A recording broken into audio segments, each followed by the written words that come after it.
नाज़रीन आदाब, यह समय न्यूज नेटवर्क और आप देख रहे हैं 24 घंटे का उर्दू न्यूज चैनल आलमी समय। अपने प्रोग्राम खास गुफ्तगू के साथ हाजिर हूं मैं शबाब अनवर। आज इस प्रोग्राम में हमारे साथ मौजूद हैं मेघालय रणजी अंडर 19 के कप्तान तारिक अनवर सिद्दीकी, जिनसे बात करेंगे इस अहम मकाम को हासिल करने में किस तरह की परेशानी सामने आई और आगे किस तरह के चैलेंजेस उनके सामने हैं। और इसके अलावा और बहुत कुछ उनसे हम बात करने से पहले हम आपको ये भी बता दें कि तारिक अनवर की कुछ खास जानकारी भी हम आपको देंगे उसके बारे में। अंडर 19 रणजी टूर्नामेंट में मेघालय रियासत की क़यादत कर चुके तारिक अनवर इस वक्त मशहूर क्रिकेटर गौतम गंभीर से क्रिकेट के गुर सीखने में मसरूफ हैं। अंडर 23 में मेघालय की जानिब से खेल रहे बाएं हाथ का ये बैट्समैन तारिक दिल्ली रणजी के कोच विजय दहिया से भी काफी कुछ सीख रहे हैं। मेघालय की जानिब से अपनी बेहतरीन खेल का मुजाहरा कर उसे पहली मरतबा अंडर 19 के रणजी के फाइनल तक पहुंचाने वाले इस ऑलराउंडर नौजवान खिलाड़ी का मकसद मुल्क के लिए कुछ खास कर गुजरने का है। और हो भी क्यों नहीं, क्योंकि तारिक यूपी में गाजीपुर जिले के उस फकनपुरा गांव है जिसे शहीद गांव का मर्तबा हासिल है। मुस्लिम अक्सरियत वाले तकरीबन 20,000 की आबादी वाले इस गांव के ज्यादातर नौजवान पुलिस और फौज में दाखिल होकर मुल्क की खिदमत करने का जज्बा रखते हैं। गुज़श्ता दिनों पाकिस्तान के खिलाफ कारगिल में हुए मुश्किल भरी जंग में जिस 22 ग्रेनेडियर के जांबाजों ने दुश्मनों को करारा जवाब दिया था, उस बटालियन में अकेले तारिक के गांव के ही 6 फौजी जवान शामिल थे, जिसमें एक मोहम्मद इश्तियाक शहीद हुए जबकि 3 जवान शदीद तौर पर जख्मी हुए थे। भला ऐसे गांव की मिट्टी में पला बढ़ा तारिक के दिल में मुल्क की खिदमत का जज्बा भला क्यों नहीं हो। तारिक खैर मकदम है आलमी समय के स्टूडियो में आपका। और जिस तरह से आपने क्रिकेट का इंतखाब किया है, जाहिर सी बात है हिंदुस्तान का सबसे ज्यादा पॉपुलर खेल क्रिकेट है, लेकिन इसमें बहुत ज्यादा चैलेंजेस भी हैं। लेकिन कम उम्र में आपने बहुत कुछ हासिल किया है, एक स्टेट टीम की नुमाइंदगी करते हुए आपने क़यादत भी की है। आपका क्या हदफ है, क्योंकि आपको मालूम है कि हिंदुस्तान में सबसे ज्यादा जो लोग हैं वो क्रिकेट खेलना चाहते हैं और हर दूसरा शख्स जो है वो चाहता है कि हम टीम इंडिया में जाएं। तो ये काम तो जाहिर से बहुत मुश्किल है, लेकिन अगर आपके पास गैर मामूली टैलेंट है, एक्स्ट्रा ऑर्डिनरी टैलेंट है, तो जाहिर सी बात है ये काम मुश्किल भी नहीं है। और हम देख रहे हैं लगातार पिछले 10 वर्षों से कि छोटे छोटे कस्बों से अब खिलाड़ी जो हैं टीम इंडिया तक पहुंच रहे हैं। आपका क्या टारगेट है? जी बिल्कुल, हर प्लेयर की तरह मेरा भी टारगेट है इंडिया के लिए ही खेलना, लेकिन वो एक बहुत बड़ा प्लेटफॉर्म है, मैं इतनी आगे की सोचता नहीं। अभी फिलहाल मैं अपने प्रेजेंट में रहना चाहता हूँ, यहाँ पे हार्डवर्क करना चाहता हूँ। मेरा पहला यही टारगेट है कि मैं प्लेट ग्रुप का रणजी ट्रॉफी खेलूं दिल्ली से या फिर कोई और स्टेट से जहाँ पे प्लेट ग्रुप का हो। तो मैं उसके लिए बहुत हार्डवर्क कर रहा हूँ। मैं मेघालय से यहाँ आया, यहाँ आके पहले मदन लाल सर के अंडर में कोचिंग करा मैंने। 1 महीने में मैंने बहुत कुछ सीखा उनसे, जो मेरे लिए बहुत हेल्पफुल था। फिर गौतम गंभीर मिले मुझे और वो अपने साथ उनके क्लब लेके गए, एलबी शास्त्री। जितने वो एग्रेसिव है ऑन द फील्ड, उससे कहीं ज्यादा वो काम, जेंटल और हेल्पफुल है ऑफ द फील्ड। उन्होंने एलबी शास्त्री में मुझे ले जाके अपने कोच को कहा कि आपके अंडर में ट्रेनिंग करेंगे। वहां जाके मेरा गेम बहुत इंप्रूव हुआ, उनसे मैंने बहुत कुछ सीखा। इवन गौतम भैया ने मुझे अपना बैट भी दिया, उसके लिए मैं बहुत थैंकफुल हूँ। तो मेरा फिलहाल यही टारगेट है कि मैं ज्यादा से ज्यादा मेहनत करूं, ज्यादा से ज्यादा चीज सीखूं और सबसे पहले रणजी ट्रॉफी खेलूं। हमारे नाज़रीन को आप ये बताएं कि आप किस पोजीशन से खेलते हैं और ऑलराउंडर हैं या सिर्फ बैटिंग करते हैं? जी मैं फास्ट आउट बैटिंग करता हूं और मीडियम पेस करता हूं। तो मैं ऑलराउंडर ही हूँ। तो ऑलराउंडर की तो सख्त जरूरत है हिंदुस्तान को इस वक्त, अच्छे ऑलराउंडर की कमी है। और अगर देखा जाए तो कपिल देव के बाद उस स्टैंडर्ड का कोई ऑलराउंडर हिंदुस्तान को मिल नहीं पाया है। तो एक ऑलराउंडर बनना मुश्किल जरूर है, लेकिन अगर आप एक अच्छे ऑलराउंडर बन जाते हैं तो जाहिर सी बात है काफी चांसेस हैं। तो क्या आप कंसंट्रेट कर रहे हैं, बैटिंग पर ज्यादा करते हैं या बॉलिंग पे? जी मैं दोनों चीज पे कंसंट्रेट ज्यादा करता हूँ। पहले मैं ज्यादा बैटिंग पे कंसंट्रेट करता था, पर जब मैं दिल्ली आया और यहाँ आके बॉलिंग करा मैंने, तो मदन लाल सर ने मुझे बहुत अप्रिशिएट किया बॉलिंग के लिए। एलबी शास्त्री में भी संजय भारद्वाज सर ने कहा कि तुम्हारी बॉल बहुत मूव होती है, आउट स्विंग अच्छी निकलती है, तो उन्होंने कहा कि बॉलिंग भी कंटिन्यू करने के लिए।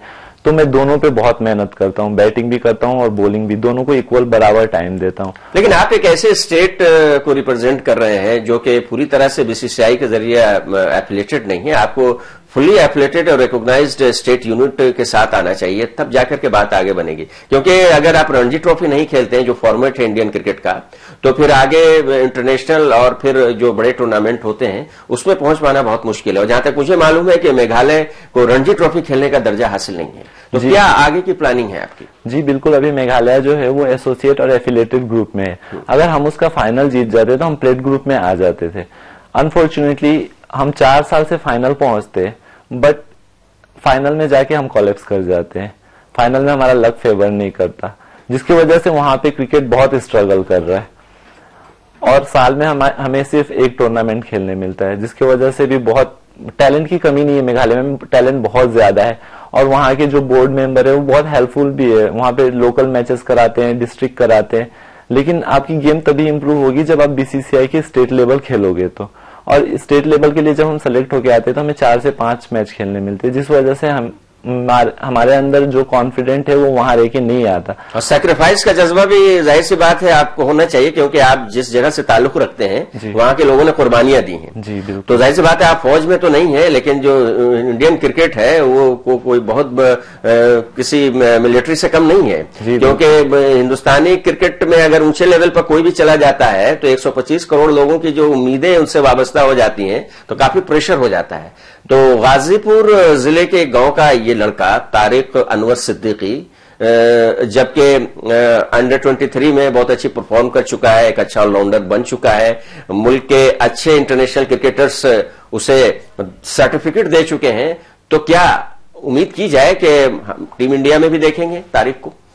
जी बिल्कुल, मेरा फिलहाल यही है कि मैं दुआ करता हूँ बहुत ज्यादा अल्लाह ताला से और मेहनत बहुत ज्यादा करता हूँ। मेरी भी यही टारगेट है कि मैं जल्दी से जल्दी रणजी ट्रॉफी खेलूं और उसमें ज्यादा से ज्यादा स्कोर कर सकूं ताकि मेरा इंडिया में सिलेक्शन हो जाए। तारिक, 2 तरह की बातें होती हैं, एक तो है कि आगे बढ़ने में परेशानी होती है, चैलेंजेस होते हैं, और दूसरा पहलू उसका ये होता है कि कुछ लोगों की मदद भी मिलती है, घर वालों की, दोस्तों की, अपने उस्ताद की, कोच की। तो पहले तो आप ये बताइए कि आप यहां तक जो पहुंचे इसमें सबसे ज्यादा कंट्रीब्यूशन किसका है? सबसे ज्यादा जो कंट्रीब्यूशन है वो मेरे घर वालों की है, मेरे पेरेंट्स की है। मेरे भैया डॉक्टर सिराज अनवर सिद्दीकी, उन्होंने मुझे बहुत हेल्प किया। शुरू से वो बहुत ज्यादा सपोर्टिव थे मेरे लिए। मेरे फादर जो है वो बहुत ज्यादा सपोर्टिव थे। शुरू में वो गुस्सा रहते थे, नाराज रहते थे कि मैं क्रिकेट में ज्यादा ध्यान देता हूँ, पढ़ाई में ज्यादा ध्यान नहीं देता। बट डे बाय डे जब लोग उनको पता चलने लगा कि मैं अच्छा खेल रहा हूँ, मैं अच्छा स्कोर कर रहा हूँ, तो वो फिर आने लगे। और जिस दिन मेरा स्टेट में सिलेक्शन हुआ उस दिन से अभी तक वो एक मैच भी मेरा मिस नहीं करते, तो वो बहुत सपोर्टिव है। तो अब उन्हें भी पता चल गया होगा कि खेलोगे कूदोगे तो बनोगे नवाब, कहावत अब उलट गई है। जी बिल्कुल। जो मेरे कोच थे मेघालय के मार्क लेस्टर लालू, वो बहुत हेल्पफुल थे। जब मैं पहले बार ट्रायल में गया था तो उन्होंने देखा था मुझे, और उसी दिन से वो फिर मुझे बुला के हमेशा बताते थे। पहले दिन नेट पे देखा बैटिंग करते हुए, तो फिर आके उन्होंने मुझे बहुत कुछ बताया कि ऐसे खेलना है, ऐसे करना है। आज जब मैं मेघालय में नहीं हूँ, दिल्ली में हूँ, फिर भी मुझे अगर कुछ भी जरूरत होती है अपने क्वेश्चन में तुरंत फोन करता हूँ, उनका इंस्टेंट रिप्लाई आता है जी। मार्क लालू सर का, मार्क एनटी सर का, गॉर्डन सर का, तो मैं बहुत थैंकफुल हूँ उन सब का। और इन सब लोगों का हाथ है और इन सब लोगों का ब्लेसिंग है, जिसकी वजह से आज मैं यहाँ तक पहुंचा हूँ। लेकिन मेहनत तो खुद खिलाड़ी को करनी पड़ती है और जाहिर है दुआ का असर तो होता ही है। लेकिन क्रिकेट एक ऐसा खेल है, जैसा कि हमने पहले भी बताया और आप भी जानते हैं कि काफी चैलेंजेस है, काफी कांटों भरा ताज होता है, काफी मुश्किल है आगे बढ़ने के लिए, क्योंकि सबके सब चाहते हैं कि हम रणजी ट्रॉफी खेलें, सबके सब चाहते हैं हम ईरानी ट्रॉफी खेलें, सबके सब चाहते हैं हम आईपीएल खेलें, और सबके सब चाहते हैं कि हम टीम इंडिया खेलें। लेकिन उसमें से भी लड़के निकल रहे हैं, और जैसा कि हम सब जानते हैं कि पिछले कुछ वर्षों से छोटी छोटी जगहों से भी लड़के निकले हैं, टीम इंडिया में आए हैं। तो जाहिर सी बात है तारिक अनवर भी उसमें शामिल होगा। तारिक, ये बताइए कि इस वक्त किस तरह के चैलेंजेस का सामना करना पड़ रहा है? पहली चीज तो यह है कि आपको एक फुल एथलेटेड बॉडी चाहिए, वहां से आप खेलिए। अगर आप इस जोन में खेलना चाहते हैं तो बंगाल और फिर झारखंड फुल एथलेटेड है, जो कि अच्छा परफॉर्म करता है, जहां से खिलाड़ी चुने जाते हैं इंडियन टीम में। या फिर अगर आप नॉर्थ जोन में आते हैं तो दिल्ली सबसे अच्छी जगह है आपके लिए। तो आप कहां कंसंट्रेट करना चाहते हैं? जी बिल्कुल, आपने सही कहा। हमारे स्टेट में रणजी ट्रॉफी नहीं होने की वजह से हमें बहुत स्ट्रगल करना पड़ता है। जैसे आप देख रहे हैं, लास्ट 1 साल से मैं दिल्ली में हूँ, यहाँ पे कोचिंग कर रहा हूँ, यहाँ ट्रेनिंग कर रहा हूँ और यहाँ की लीग खेल रहा हूँ। अगर ये सब चीज हमारे स्टेट में होती तो हमें इधर आना नहीं पड़ता। अभी तो फिलहाल मैं जब से दिल्ली आया हूँ तो यही कॉन्सेंट्रेट कर रहा हूँ, क्योंकि यहाँ पे जो रणजी ट्रॉफी लेवल है, और आजकल अगर आपको आईपीएल खेलना है या इंडिया इंटरनेशनल खेलना है तो आपको रणजी ट्रॉफी खेलना ही पड़ेगा। तो अगर बीसीसीआई हमारे वहां पे थोड़ा सा फोकस और कर दे, प्लेट ग्रुप दे दे, तो वहां पे भी क्रिकेट बहुत इंप्रूव करेगा। हाँ, वो तो उसकी बात चल रही है और अभी तो सारा काम रुका हुआ पड़ा है। अब जानते ही हैं, कुछ हो भी नहीं रहा है, जूनियर लेवल के टूर्नामेंट सब भी, मैचेस भी नहीं हो पा रहे हैं, तो आपको उधर तवज्जो देने की जरूरत भी नहीं है। आपको कंसंट्रेट करना है अपनी इंडिविजुअल परफॉर्मेंस पर, जहां भी खेले आप, जिसके साथ भी रहे। और ये बहुत अच्छी बात है कि गौतम गंभीर और विजय दहिया जैसे लोगों का साथ आपको मिला है और ये मशहूर क्रिकेटर मिल के रहे हैं। अब तारिक, आप ये बताइए कि पढ़ाई और खेल दोनों को साथ साथ रखना बहुत मुश्किल काम होता है, इसको आप कैसे कर पा रहे हैं? पहले मैं ज्यादा कंसंट्रेट करता था पढ़ाई में, फिर उसके बाद मुझे गेम में इतना ज्यादा इंटरेस्ट था कि मुझे लगता था कि मैं क्रिकेट ही खेलूंगा, या शायद मैं इसी के लिए पैदा हुआ। मुझे ऐसा लगता है कि हर इंसान पैदा होता है किसी एक पर्टिकुलर चीज के लिए, तो मुझे ऐसा लगता है कि मैं क्रिकेट खेलने के लिए पैदा हुआ हूँ, तो मैं ज्यादा फोकस क्रिकेट में ही करता हूँ। और पढ़ाई के लिए मैं ज्यादा से ज्यादा यही करता हूँ कि जो मुझे क्रिकेट खेल के जो ऑफ टाइम मिले तो उसमें मैं पढ़ाई कर लेता हूँ थोड़ी बहुत। और वैसे मैं ज्यादा पढ़ाई में अच्छा नहीं हूँ, नॉर्मल एक एवरेज स्टूडेंट हूँ। तो चलिए, पढ़ाई में अगर आप एवरेज है, ये बहुत अच्छी बात है कि आपने खुद से कहा, लेकिन खेल में तो एवरेज नहीं है आप, एक डिपार्टमेंट तो आपका मजबूत है जी। तो आप इस पर कंसंट्रेट करेंगे और आगे बढ़ेंगे, ऐसी उम्मीद है। और एक सवाल और है तारिक आपसे जुड़ा हुआ कि जिस तरह की टीम होती है, आप टीम को लीड भी कर चुके हैं, एक टीम को आपने जिताया भी है जी। और जिस तरह के खिलाड़ी होते हैं, तो किस तरह का हौसला मिलता है अपने खिलाड़ियों से, सीनियर से खास तौर से, और उसके बाद आगे बढ़ने में कितनी मदद मिलती है? जी, सीनियर से जब आप सीनियर्स के साथ खेलते हो तो आपके ऊपर प्रेशर बहुत कम होता है, मोस्टली प्रेशर वही हैंडल करते हैं और आपको गाइड करते रहते हैं हमेशा। लेकिन जब आप खुद लीड करते हो टीम को तो पूरा प्रेशर आप पे होता है, आपको सब कुछ हैंडल करना होता है, और उस टीम में अगर सीनियर हो तो बहुत हेल्पफुल होता है। आपको अपने डिस्ट्रिक्ट के लोगों का, अपने गांव के लोगों का भी प्रेशर हुआ, क्योंकि आपके जिले से कोई बड़ा क्रिकेटर अभी निकला नहीं है मेरे ख्याल से। जी बिल्कुल, वहां से ज्यादा लोगों का टारगेट ये है कि वो आर्मी ज्वाइन करे और देश की ज्यादा से ज्यादा, उसमें तो बहुत नाम है। जी बिल्कुल। तो आप उस तरफ आपने तवज्जो नहीं दी, हालांकि सैक्रिफाइस इधर भी है, सैक्रिफाइस उधर भी है, दोनों तरफ कुर्बानियां हैं। और आपने कहा कि हम जाएंगे, हिंदुस्तान का तिरंगा लेकर के क्रिकेट के मैदान पर जाएंगे और तिरंगा लहराएंगे, और उसमें जाहिर सी बात है, आप देखते हैं कि वर्ल्ड कप जब टीम जीतती है, टीम इंडिया, हर तरफ तिरंगा नजर आता है, और उसके बाद कोई इंडिविजुअल सीरीज भी होती है तो उसमें भी होता है। तो आपने जो ये फील्ड चुना, काफी हिम्मत का काम है, क्योंकि क्रिकेट खेल तो सब लेते हैं, लेकिन क्रिकेट में आगे बढ़ना बहुत मुश्किल है, लेकिन आपने क्रिकेट में काफी तेजी के साथ कदम बढ़ाया है। अब आपके सामने क्या चैलेंजेस हैं? अभी फिलहाल मेरे सामने यही चैलेंजेस है कि मैं जैसे भी करके लीग में ज्यादा से ज्यादा स्कोर करूं, और अभी मेरे लिए बहुत इजी इसलिए हो गया बहुत सारी चीज, क्योंकि मैं गौतम गंभीर के साथ प्रैक्टिस करता हूं, और संजय भारद्वाज सर है, और बाकी रणजी के प्लेयर है जैसे उन्मुख चंद है, उनसे मैं बहुत कुछ सीखता हूं। जब मैं उन्हें नेट पे बैटिंग करते हुए देखता हूं, तो गौतम भैया जब नेट पे बैटिंग करते हैं तो मैं क्या करता हूँ कि मोबाइल लेके रिकॉर्डिंग करता हूँ, और बाद में घर आके देखता हूँ कि वो कैसे कर रहे हैं, वो क्या कर रहे हैं, और जो मुझे जिस चीज में प्रॉब्लम होती है जाके मैं उनसे बातें करता हूँ कि गौतम भैया ऐसा ऐसा प्रॉब्लम है, वो मुझे बहुत अच्छे से गाइड करते हैं। और बाकी सभी रणजी ट्रॉफी के और जो आईपीएल प्लेयर है, तो दिल्ली आके मुझे बहुत एक्सपोजर मिला है जो मुझे पहले नहीं मिला था। तो जो अभी जो चैलेंजेस है, मुझे अब वो चैलेंजेस कम लगते हैं कंपेयर टू जो पहले लगते थे। पहले लगता था कि कुछ नहीं होगा। चलिए, दिल्ली आने से और बड़े खिलाड़ियों का साथ होने से आपको कुछ रिलैक्स महसूस कर रहे हैं? जी बिल्कुल। प्रोग्राम में एक ब्रेक का वक्त हो गया है तारिक, ब्रेक के बाद जब लौटेंगे तो इंटरनेशनल क्रिकेट और टीम इंडिया और वर्ल्ड कप का जो सिनेरियो है, वर्ल्ड कप शुरू हो चुका है, उसके बारे में भी आपसे बातचीत करेंगे। लेते हैं एक ब्रेक।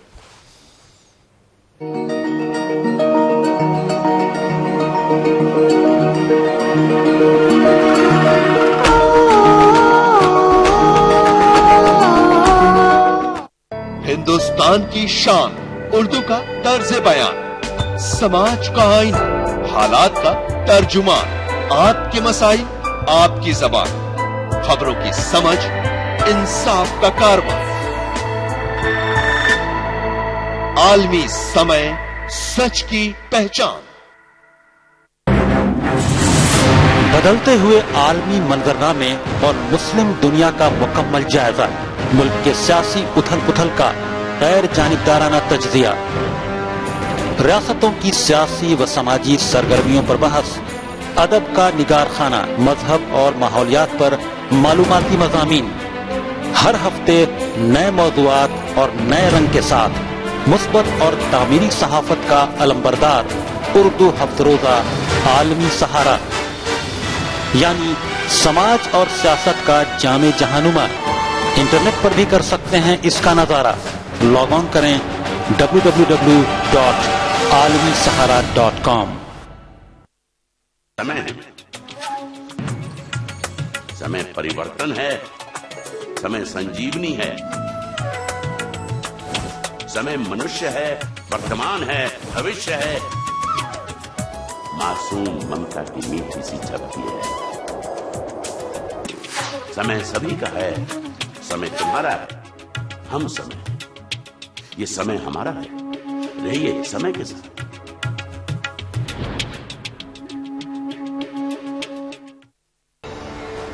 दुनिया बन गई है ग्लोबल शहर, तो जानिए हर मुल्क की अहम खबर।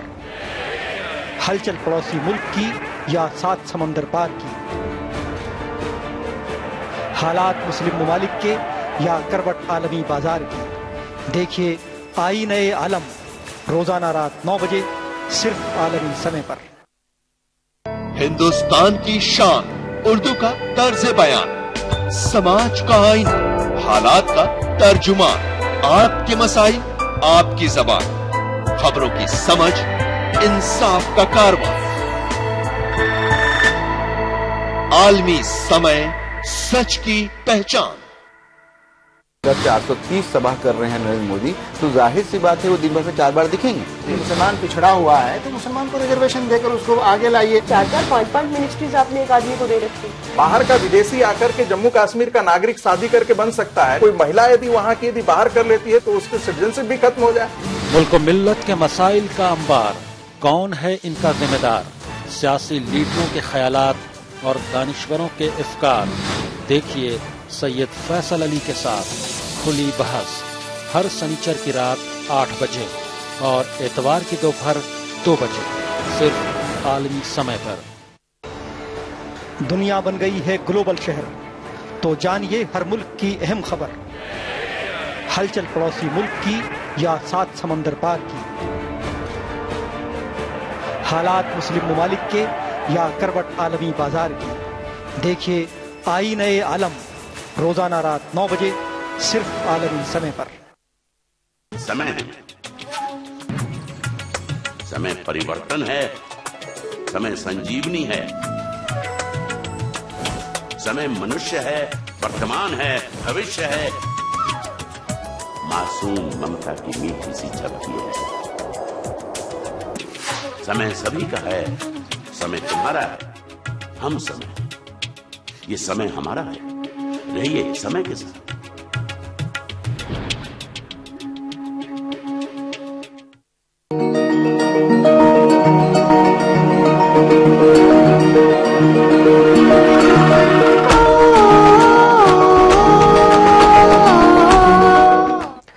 और आप देख रहे हैं नाजरीन, एक बार फिर खैर मकदम है आपका खास गुफ्तगू में। और इस खास गुफ्तगू में हमारे साथ इस वक्त बातचीत करने के लिए आलमी समय के स्टूडियो में है मुल्क के उभरते हुए नौजवान क्रिकेटर तारिक अनवर। तारिक, मेघालय में आपने क्रिकेट शुरू की और मेघालय में बहुत कम ही दिनों में आपने अंडर 23 में टीम की क़यादत भी की, टीम को कामयाबी भी दिलाई। ईस्ट जोन का ये एक अहम तो नहीं लेकिन ये कहा जा सकता है कि एक ऐसी जगह है जहां पे क्रिकेट काफी तेजी से फल फूल रहा है। आपको शिकायत भी रही है कि अगर पूरी तरह से दर्जा मिले तो यहां और भी पोटेंशियल है, यहां पर आगे लोग बढ़ सकते हैं।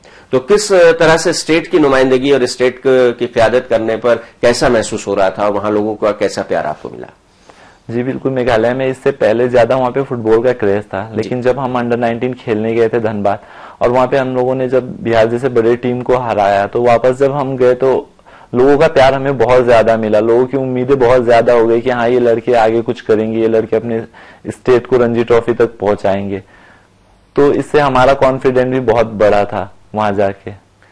तो जब आपने मेघालय को ऊंचाई पर लाया क्रिकेट के मामले में, तो वहां के लोग ये चाहते होंगे कि तारिक यहीं से क्रिकेट खेले आगे भी? जी बिल्कुल, वो उनकी डिमांड हो सकती है। जी बिल्कुल, वो चाहते हैं वहीं से खेले और मैं भी कोशिश करता हूँ कि जितना ज्यादा से ज्यादा मैं उनको सर्व कर सकूं।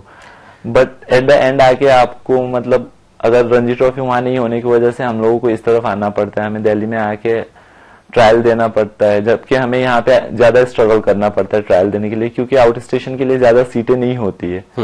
फिर भी हम भी चाहते कि हम अपने स्टेट के लिए खेलें। लेकिन फिर भी आप जहां से भी खेले, मेघालय से तो आपका लगाव रहेगा ही, क्योंकि शुरुआत वहीं से की है और मेघालय के लोगों का दिल जीता है आपने क्रिकेट। जी बिल्कुल, वहाँ की जो हाईएस्ट लेवल की क्रिकेट थी वहां तक हम लोगों ने खेला। अब टाइम है कि मतलब इंडिया की जो हाईएस्ट लेवल की क्रिकेट है वो खेले, और हमेशा यही कोशिश रही है कि मेघालय और यूपी के जो मेरे अब्बू का गांव है उसके लिए हमेशा कुछ ना कुछ किया जाए। जी बिल्कुल।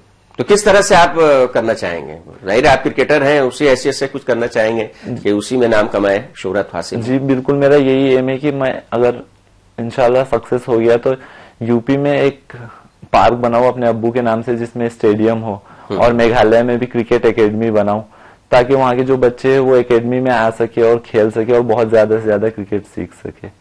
वो सही बात है। गाजीपुर में भी क्रिकेट एकेडमी नहीं है, मेघालय में भी कोई बड़ी क्रिकेट एकेडमी नहीं है, क्योंकि वहां तो फुटबॉल ज्यादा खेला जाता है। और आपकी ख्वाहिश है कि कामयाबी जरूर मिलेगी जिस तरह से आप आगे बढ़ रहे हैं। तो क्रिकेट एकेडमी खोलना हर क्रिकेटर का एक ख्वाब होता है, बल्कि कहा जाए कि बाद में जाकर के वो एक कारोबार भी हो जाता है।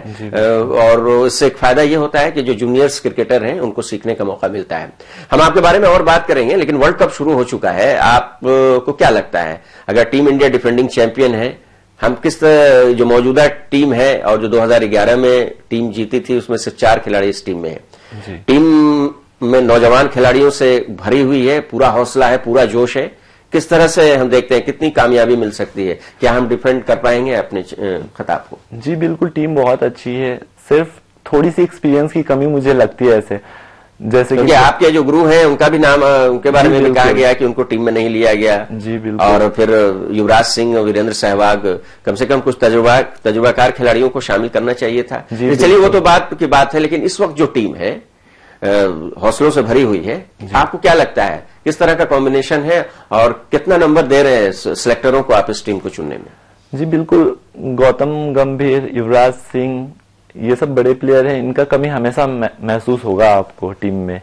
और मुझे ऐसा लगता है कि जो अभी फिलहाल टीम है वो इनएक्सपीरियंस है, लेकिन खेलते खेलते गौतम गंभीर को मैं टीवी स्टूडियो में देख रहा था, जो वर्ल्ड कप के लिए वो वहां पे गए हैं, लेकिन बहुत ज्यादा मायूस नजर आ रहे थे। शोएब अख्तर के साथ जो उनकी बातचीत हो रही थी, मैंने बहुत गौर से सुनी बातचीत, अब रोजाना सुनने को मिलेगी, लेकिन जब भी इंडियन क्रिकेट की बात आती थी वो बड़े मायूस हो जाते, तो उनको ऐसा लगता था कि मैं स्टूडियो में क्यों हूं, मुझे तो मैदान में होना चाहिए था इस वक्त। जी बिल्कुल, बहुत मायूस थे, बहुत डिसअपॉइंटेड थे। उन्होंने स्कोर भी करा था, बट अनफॉर्चुनेटली वो वर्ल्ड कप में जगह नहीं बना पाए, लेकिन वो फाइटर है, वो बहुत जल्दी बिग बाउंस करेंगे और बहुत जल्दी अपना जगह बना लेंगे। और रही बात टीम की, तो अभी यही टीम थी जो चैंपियंस ट्रॉफी जीती थी इंग्लैंड में, तो बस हमें अपने टीम पे भरोसा करना है, हमें कॉन्फिडेंट दिलाना है उन्हें। और अगर ये टीम इंग्लैंड में चैंपियंस ट्रॉफी जीत सकती है तो वर्ल्ड कप भी जीत सकती है। बिल्कुल, क्यों नहीं जीत सकती। और हमने 2011 में जिस तरह से शानदार कामयाबी हासिल की, तो थोड़ा सा फर्क है प्लेइंग कंडीशन और जगह का। अब हम जब बाहर जाते हैं तो उतनी अच्छी परफॉर्म नहीं कर पाती जितना अपने मैदान पर कर पाते हैं। लेकिन एक बात आपने महसूस की होगी, जो पहले दिन के जो 2 गेम हम लोगों ने देखे तारीख, कि इसमें हम बैट्समैन के लिए काफी कुछ गुंजाइश है। जितनी भी विकेटें बनाई गई हैं, आदर्श विकेटों के बारे में भी यही खबरें आ रही हैं, और हिंदुस्तान के जो बैट्समैन हैं वो बड़े स्कोर करने में माहिर हैं। तो क्या आपको लगता है कि रोहित शर्मा, जो कि 264 रनों का वर्ल्ड रिकॉर्ड उनके पास है, इस तरह के और भी क्रिकेटर, विराट कोहली हैं, क्या इनको रन बनाने का इसी तरह का मौका मिलेगा, उसी तरह का रूम मिलेगा जिस तरह से न्यूजीलैंड और ऑस्ट्रेलिया के बैट्समैन को मिला? जी बिल्कुल, अभी आपने देखा होगा अफगानिस्तान के साथ रोहित शर्मा ने 150 बनाया था, और Virat Kohli highest run getter थे टेस्ट मैच में। तो मुझे ऐसा लगता है कि बस, लेकिन वनडे में इधर कुछ मैचों में उनकी परफॉर्मेंस खराब रही। जी बिल्कुल, कुछ मैचेस में अप्स एंड डाउन होते हैं। अब एक बंदा हर रोज अच्छा नहीं खेल सकता, तो हमें अपने बस प्लेयरों पे बिलीव करना है कि वो अच्छा खेलेंगे। जैसे अजिंक्य रिहाने है, विराट कोहली है, महेंद्र सिंह धोनी है, सुरेश रैना है, तो हमारी एक अच्छी लाइनअप है, और मुझे ऐसा लगता है कि हम अच्छा करेंगे वर्ल्ड कप में। तो आप चूंकि बैट्समैन है इसलिए बैटिंग लाइनअप तो आपने बता दी, क्या वाकई जैसा कि एक्सपर्ट कह रहे हैं कि बॉलिंग कमजोर है, क्या वाकई कमजोर है बॉलिंग? मुझे ज्यादा कमजोर तो नहीं लग रहा है, क्योंकि अभी आप देखेंगे तो ये सारे बॉलर ही अच्छा कर रहे थे, बट अभी लास्ट सीरीज में अच्छा नहीं किया इन्होंने। उससे पहले जब ये इंडिया में थे, ऑस्ट्रेलिया को, यही टीम था जो ऑस्ट्रेलिया को इंडिया में हराया था, तो बस हमें वेट करना है और कॉन्फिडेंट रखना है अपने बॉलरों पे। मुझे ऐसा लगता है कि बॉलर्स भी अच्छे करेंगे। तो कुल मिलाकर एक बात तो तय है कि तारिक अनवर जो हैं वो मौजूदा टीम से काफी मुतमईन है और एक अच्छी टीम उन्होंने कहा है कि सिलेक्टर्स ने दी है। तारिक, आईपीएल खेलना हर क्रिकेटर का एक ख्वाब होता है। पहले टीम इंडिया में खेलना ख्वाब होता था, अब आईपीएल खेलना ख्वाब होता है। यह भी इल्जाम लगता रहा है कि आईपीएल ने क्रिकेट को खराब कर दिया है 2020 ने। आप अब कौमी राजधानी में धीरे धीरे शिफ्ट हो रहे हैं, आईपीएल पर आपकी भी नजर होगी। आप जैसे कई यंगस्टर जो हैं वो आईपीएल की टीमों में खेल रहे हैं। आपका क्या टारगेट है? किसी टीम से ऑफर हुआ है या फिर किसी टीम पर नजर है आपकी कि आप आईपीएल का हिस्सा बने? जी, अभी तो किसी टीम से ऑफर नहीं हुई है, बट मेरा भी ड्रीम है कि आईपीएल में चांस मिले किसी टीम से। तो चलिए, तारिक अनवर आईपीएल भी खेलना चाहते हैं। उम्मीद करते हैं तारिक कि जिस तरह से रणजी ट्रॉफी और अंडर 23, अंडर 19 में आपने बेहतरीन परफॉर्मेंस किया है ईस्ट जोन में मेघालय की तरफ से, उसी तरह से आप दूसरी टीमों के लिए भी अच्छा परफॉर्म करेंगे और इंटरनेशनल क्रिकेट में भी आपकी दस्तक होगी। हमारे साथ बात करने के लिए आपका बहुत बहुत शुक्रिया। तो नाज़रीन, इस खास प्रोग्राम में फिलहाल इतना ही। आप आलमी समय को इंटरनेट पर भी देख सकते हैं। लॉग ऑन करें samaylive.com पर।